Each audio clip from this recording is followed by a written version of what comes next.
All right, 97.7 Outlaw Radio FM listeners, prepare to get slapped because we got the one, the only, we got the slap god, we got Don Kody on the line. How you doing this evening?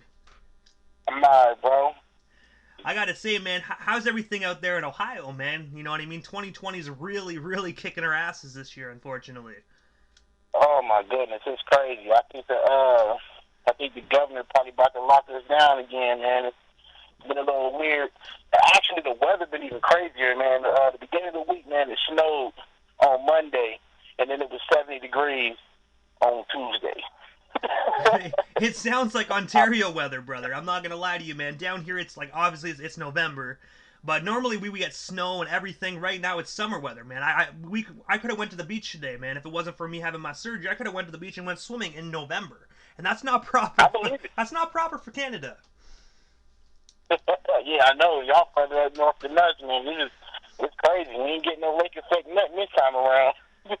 I most definitely agree, man. But I want to take you back to when times are probably much simpler for everybody, man. And probably the weather was much normal back in these days as well. But I have to ask you, what made you actually decide to get into the music industry back in the day? The music thing kind of, I can say now that music kind of just chose me. So it was just something I was always passionate about, you know what I'm saying, from listening to it, from watching a record spin to, just everything about it, you know what I mean? So it's just, I don't know, it just consumes me. And also, man, I have to say as well, I noticed you have a really huge, you've been making a lot of moves in the music industry, man. And the one thing that really caught my eye was that you were actually featured in the Cook Up Music Producer magazine, man. I have to ask you, what was that experience like? And of course, just being able to take part within a magazine, because unfortunately, magazines are very scarce nowadays. Yeah, I believe they're upstart. I'm not 100% sure, but I just seen how they was getting down, and they all the producers that they was featuring was pretty notable producers. So I didn't think I had a chance actually to even participate, but I pretty much just sent out my information and said if it's possible, I would like to feature. And I ended up getting a call back. They was enthusiastic about it, and they said let's do it, and it went from there. And I have to say, is that the only magazine you took part in, or like was there other ones as well?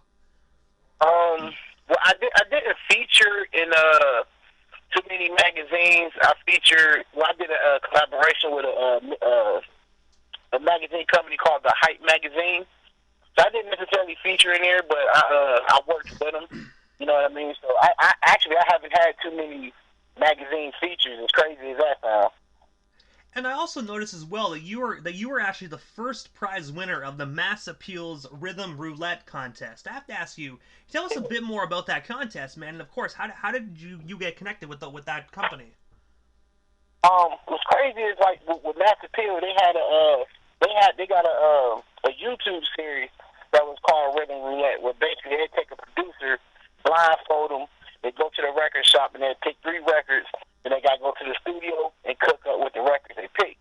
So when it's a company called Tracklid, and Tracklid is it's almost like an iTunes for producers, because it's a store where you buy music to sample, like legal sampling. Because you know how like the sampling prices when you talk to these catalog owners, it can get a bit pricey. But they got a format that's like it makes sample based producers real easy to sample, and it's very, very cheap to clear. So I was just happened to be on the site, and I seen they had a contest going, so I'm like, all right, I'll take a shot at it. And it was only like $2, bro. Like it was like $1.99. And what it did was it shuffled three different records. And I took those. I made two beats. The one, it was okay, but I just made best what I could do with it. So I basically submitted two tracks, and I ain't gonna lie, I didn't even think I was gonna win or nothing. I was about to throw the session files away and everything, and randomly out the clear blue, the company hit me on Instagram and told me I won. And also, like you said, you won. You know what I mean. But the one thing I noticed as well that after you actually won the Rhythm Roulette, you actually received a phone call from Wu-Tang Clan member Inspector Deck. I have to ask you, well, how did it actually feel picking up that phone and hearing Inspector Deck actually say, informing you that Method Man and Redman were recording verses for your winning track, man. How did that make you feel, as knowing two legendary individuals, man? You must have been murking right out. Oh man, that was like that was like a confirmation from all the to me for all the work I was putting in. Because after that, it was wild, and it was crazy because for the contest, Rockwaller, the one that actually produced, what I'm saying, Method Man and Redman and Death Squad and all that. Shout out to Rock. He actually selected me. He was the one who picked my beat as a winner. You know what I'm saying? So, the whole thing was just to go up to the studio and do a session with him. I had no idea that Inspector Deck was gonna rap with that. You know what I'm saying? So I found out while I was up there in the studio. You know what I mean? Working with Rock and the people at Tracklib, they slid me the phone and it was Inspector Deck on FaceTime running it down for me. And I have to ask this, man. Did you know he was gonna call you? Like, did you have any clue he was gonna call, or was it just like a random surprise? Like, your phone starts ringing, you pull it out of your pocket, and there he is. No, that was a total surprise. Actually, shout out to Red from Tracklib. You know what I'm saying? Like, Red was up there taking care of me, making sure everything was cool, accommodate me in the studio.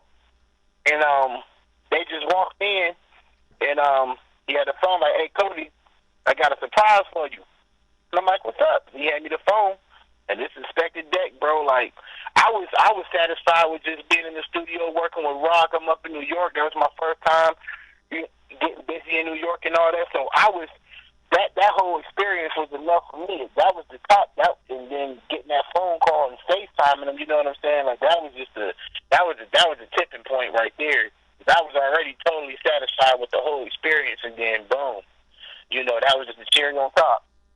I'm gonna be completely honest, man. If I would have received that type of phone call, my white ass would have took a heart attack, man. Like, I would, you know what I mean? I would have just dropped. You know what I mean? That's pretty cool. I do gotta say congratulations on that, though, man. That's actually that's a phenomenal accomplishment for anybody's career. Oh yeah, I appreciate it. No, don't get me wrong. Now, I was screaming on the inside. You know what I mean? I was pretty cool on the outside, but inside I was, what I'm saying? Like the 9-year-old rapper came out of me again, super excited. You know what I'm saying? Like, I don't, I'm cool, but don't get it twisted. That's definitely a major accomplishment in my musical journey for sure. And I also noticed as well that you actually teamed up with songwriter and producer Rufus Block and actually landed a placement with World of Dance U-Jam Fitness. I have to ask you, how did you meet Rufus? And of course, how did that placement come to be? Well, actually, Rufus, he's from our hometown, Youngstown. You know what I mean? So he's like pretty much the biggest artist to come from here, honestly. But I kind of reached out on Facebook. He was kind of busy or whatever, and he just started seeing my work ethic. We started building together. So we was doing a couple joints here and there. And then he just hit me like, "Hey, I got an opportunity.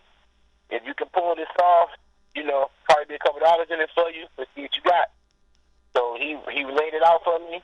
I sent the music back, and they loved it. You know what I mean? So he still connected and established, because he's done a lot of songwriting and producing. Like, he done wrote for Destiny's Child and B2K and all these people. So he's still relevant, and he just took me under his wing and gave me some opportunities. You know what I'm saying? And it worked out. I knocked it out. They were satisfied with it. And we keep building. We still work together. You know what I mean? So shout out to Rufus, definitely.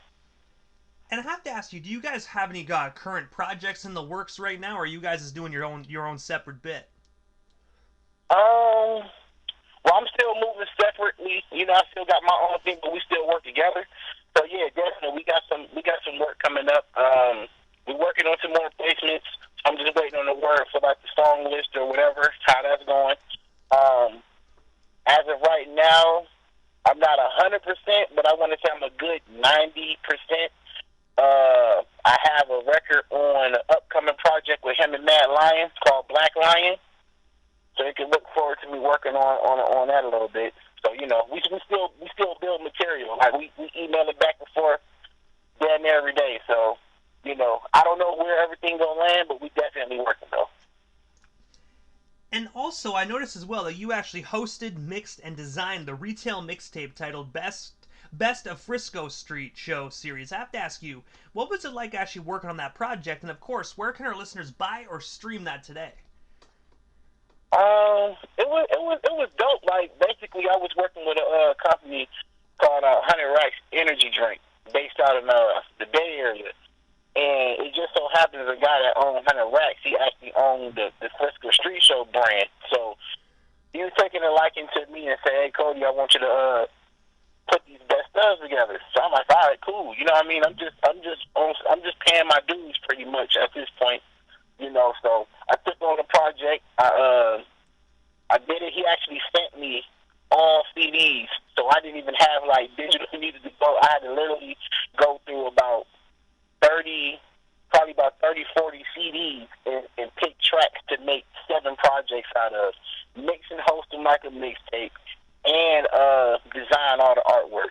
You know what I mean? But I got it done, and I was thankful for the opportunity. You know what I mean? And there's hard copies out, so I'm pretty sure anywhere that there's, Bay Area music, you probably find a couple, because they got cats like Jacka, rest in peace, I did one on him. Guy named Hustler did one on Messy Mars, and San Queen. But as of now, I know it's some hard copies around, but it's definitely still streaming, so any streaming platform pretty much will find it. And man, you cannot go wrong with San Quinn, man. Most definitely Bay Area legend. Phenomenal Oh, phenomenal whenever he touches the microphone. for sure. Yeah, man. Shout out to Quinn. I got a record with him too called Pop Out. It's on. I got that on. I could actually rap too, but the production thing is like kind of, my sweet spot. So, I still get down on the artist side, but I feel like my bigger contribution to the music game is production. So I stay in heavy like that. But yeah, me and San Quinn got a record called Hop Out, and that's streaming too. You know what I'm saying? So you can find that on Spotify, whatever. You know what I mean? So yeah, definitely shout out to the mayor of San Quinn. I'm gonna be honest with you, man. I actually did not know that you were actually a hip hop artist as well. If you don't mind me asking, like, what did you start doing first? Did you start doing like the MCing side of things first, or did you start off with the production side? Nah, I was rapping first. I was songwriting and all that, man. I used to write poems and shit. So I was actually young on the artist side. So I was writing songs when I was like 9. That's when I was writing. I think I wrote my first rap when I was like 9. So I was just into everything. I actually slid into production because I wanted to make projects. This I probably about 15, 16. But I slid over into production because I needed original beats. You know what I'm saying? And at the time, the local producers, either I wasn't that in with them, or the beats costed so much, and I ain't had the bread to be buying beats, so I had to take the DIY approach. And you know what? And look at it like this as well. That way, when you collect your royalties, you don't need to worry about paying the middleman. You get all the royalties to yourself. So at the end of the day, man, it's a fat check. Oh, definitely, yeah, for sure. And that's I'm glad you touched on that, because I actually self-published myself. You know what I'm saying? So I register everything. I'm with all the PROs. I'm with Harry Fox Agency. I do all that. I actually have a master class that I'm doing with Producer Plug. Shout out Producer Plug and Distro Lord. We got it's called a Publishing Plug master class.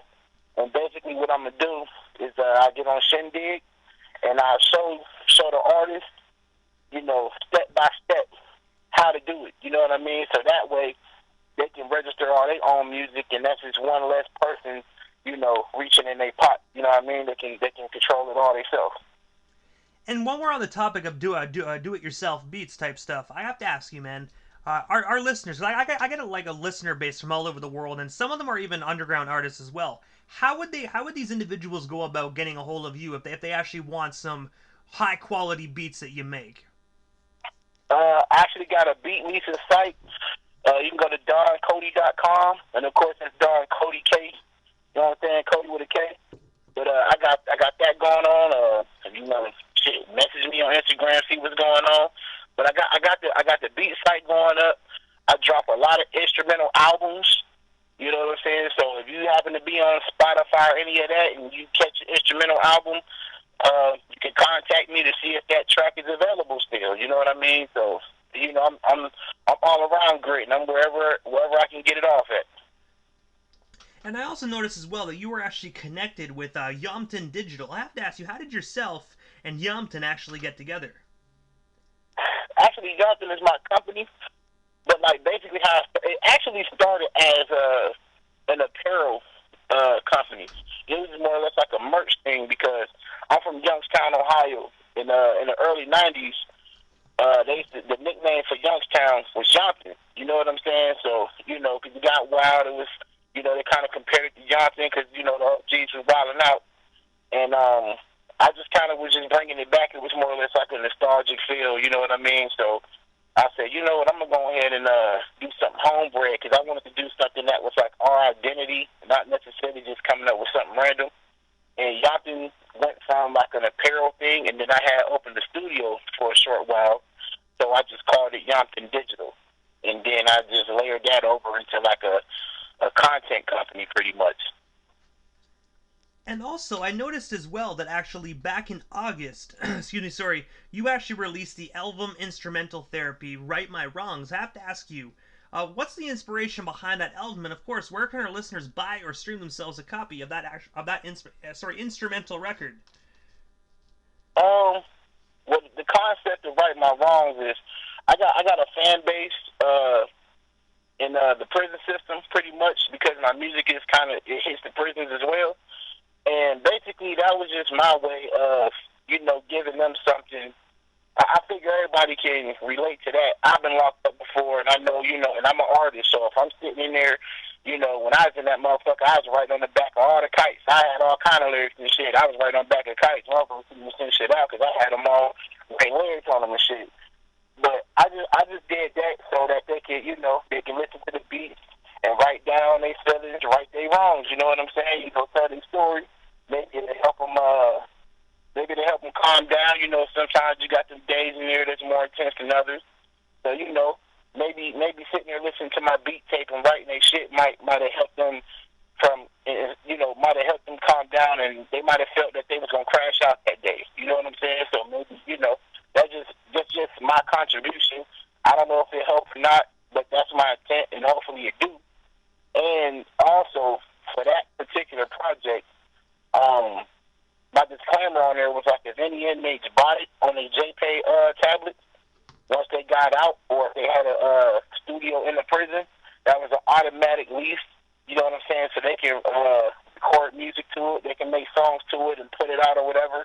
And I don't want shit for it.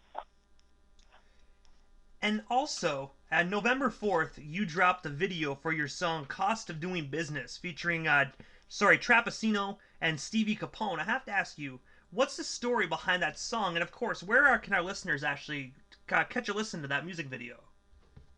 Um, Shout out to Trapacino and Steve On. It's crazy how I got with them because, like, basically around this time last year, I was kind of reaching out to artists because I was just trying to build content. So I wanted to do EPs pretty much, three, four songs with any and every artist I could. And I'm tapped in with Trapacino. In the family, my guys, I'm saying, Shark Living Entertainment. You know what I mean? So shout out to Strizzy, shout out to the homie Ja. Shout out to the Turf Lord. You know what I'm saying? Shout out to the whole squad. You know what I mean? So I was tapped in with him, and I had sent him some music. He sent me the verses back. And then my man Steve On Capone, shout out to Killer City.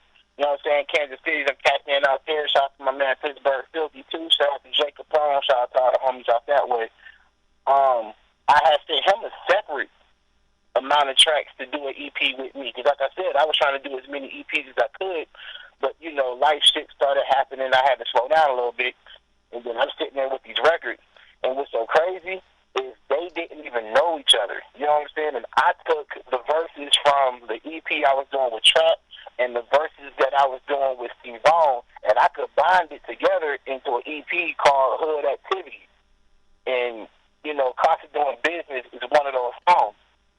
And that's how it really just came together. It was like just meshing three different hoods together at the same time. You know what I'm saying? You got Youngstown, Ohio. You got Louisville, Kentucky. Kansas City, Missouri.